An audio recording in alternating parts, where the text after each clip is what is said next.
Once upon a rev, Godzilla ruled the streets. The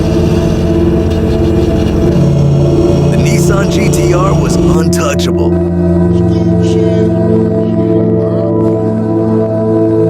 Cold, fast, feared. But legends don't live forever. Because from the shadows, the beast rose, louder, angrier, hungrier. They called it Kong.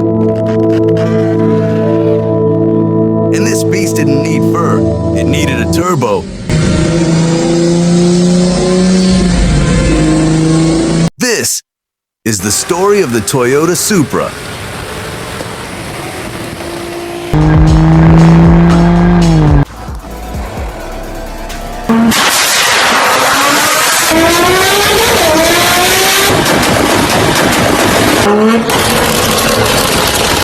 The car that made grown men cry in Fast and Furious, outran supercars and flip-flops,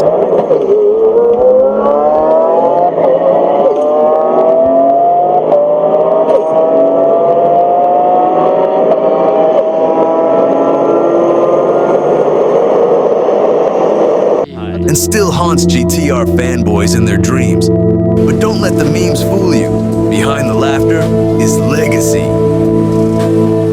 Behind the spoiler is science. And behind the DOS note is racing history that tried to ban it.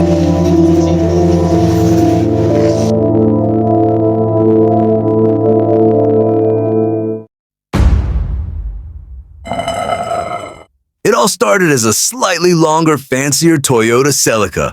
Toyota wanted to compete with the Datsun Z cars. So they stretched the Celica, threw in an inline six, called it Celica Supra, and boom! A new challenger was born. It looked like your dad's weekend car. But under the hood was a 2.6-liter inline six, which back then was like showing up to a chess match with a grenade. It wasn't a rocket, but it had charm, rear-wheel drive, and enough 70s style to disco your way to Valhalla.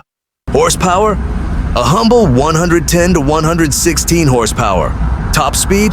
Around 120 miles per hour if you had tailwind and no morals.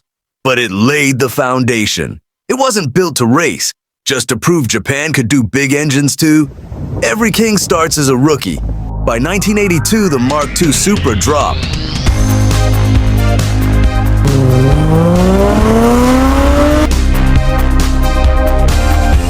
Sharper design, digital dash, because future. Pop-up headlights, a 5 MGE inline 6, power windows, because even in the 80s, Toyota knew you were too lazy to roll. It made around 145 to 160 horsepower and looked like it worked in Wall Street by day and street race by night. Independent rear suspension gave it real handling. A luxury sport coupe that said, I wear shoulder pads and I hit apexes.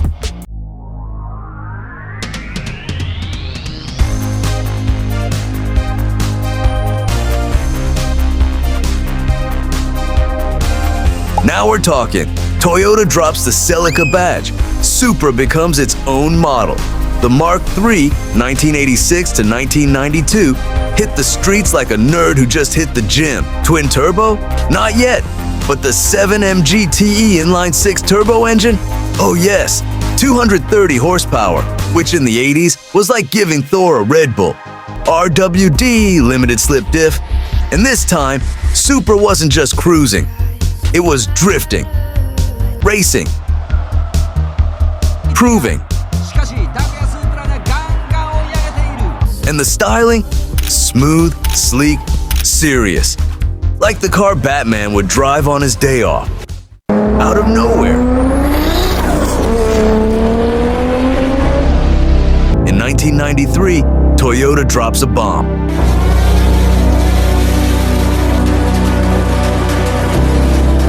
A spaceship with curves. A car that looked like it was doing 200 while parked.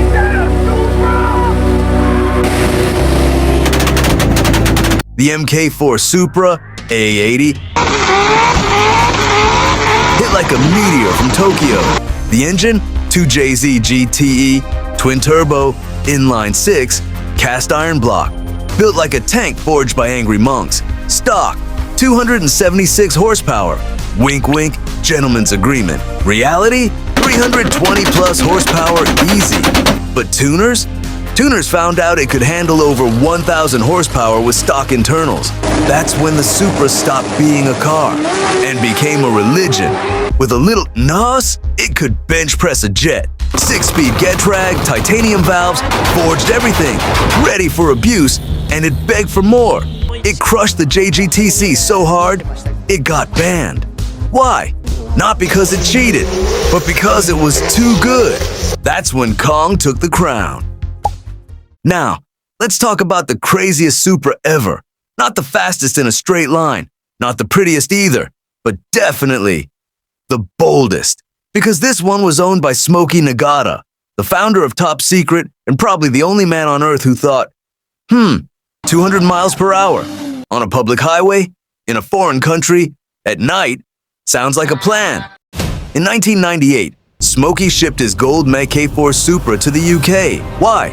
To hit 320 kilometers per hour, about 197 miles per hour, on a public road, illegally, at midnight, in the rain. It wasn't a test. It wasn't closed off. It was the A1M motorway. He lined up, lit a cigarette, then floored it. Let's take a look.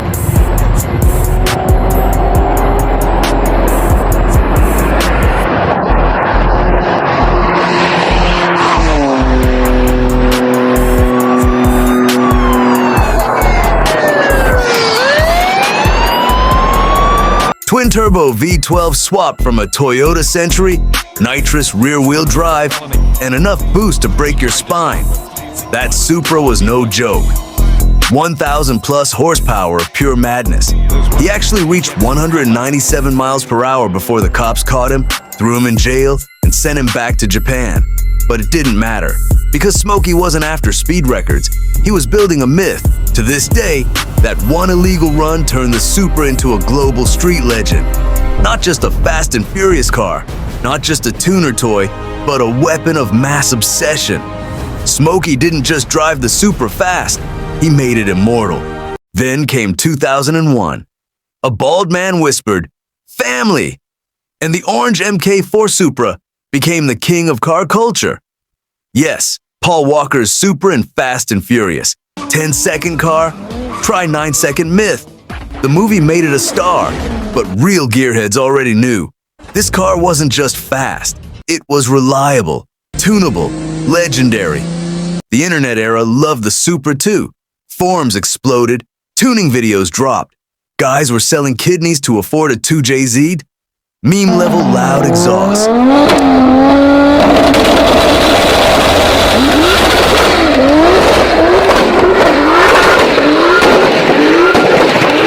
Turbo sounds like it's choking on a scream.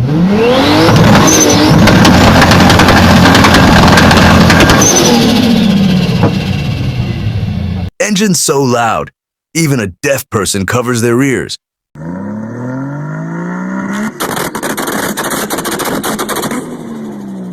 Supra wasn't just a car anymore, it was a religion. Then, silence. In 2002, Toyota stopped making the Supra. Why? Sales dipped, emissions tightened, the world got soft. But Supra fans, they never stopped. Prices went up, collectors hoarded them. Tuner culture kept the 2JZ alive, like it was a sacred artifact. For almost 2 decades, there was no new Supra. But the old ones still raced, still dominated drag strips, still bullied Lamborghinis for fun.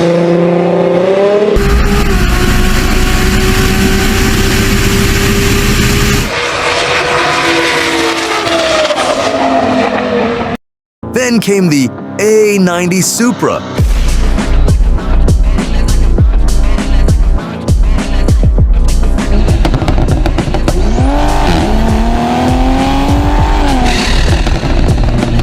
In 2019, Toyota plus BMW equals controversial birth. Under the hood, BMW's B58 engine, inline 6, twin-scroll turbo, 382 horsepower. Fast? Definitely. But some fans said, it's not a real Supra. To which Toyota said, want a race? Because the new Supra, it drifts, it launches, it wins. In GT4 racing, it took podiums.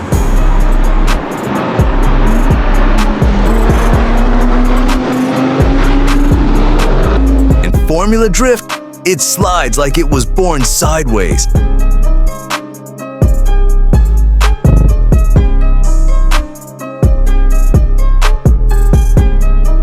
And on YouTube, it went viral like COVID in 2020.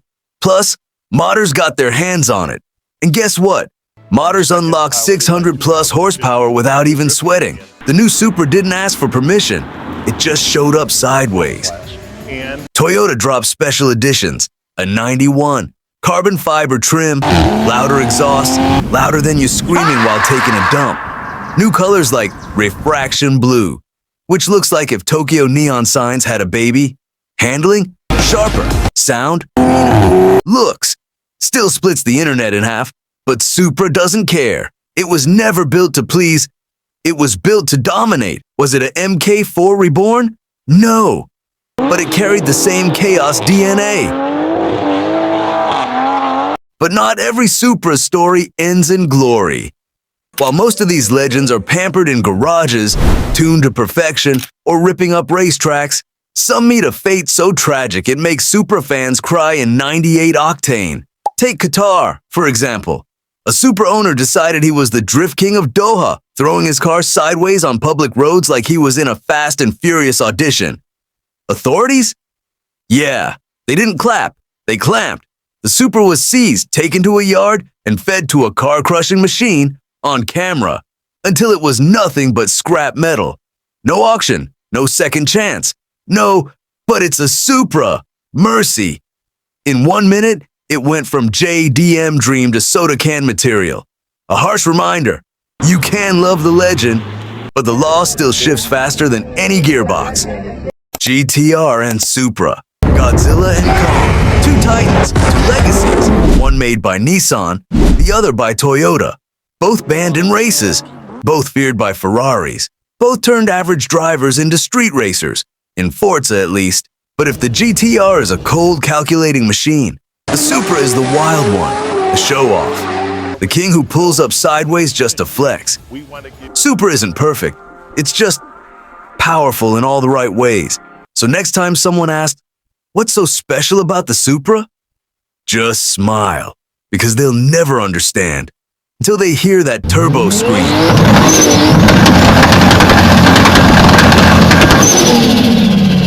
Smash that like button like you smashed that cockroach whose kids were waiting for their father to come back with the milk. Drop a comment. Supra versus GTR. Who wins in your heart? And subscribe, because next we're pulling out the rotary madness. And trust me, you'll want earplugs for that one.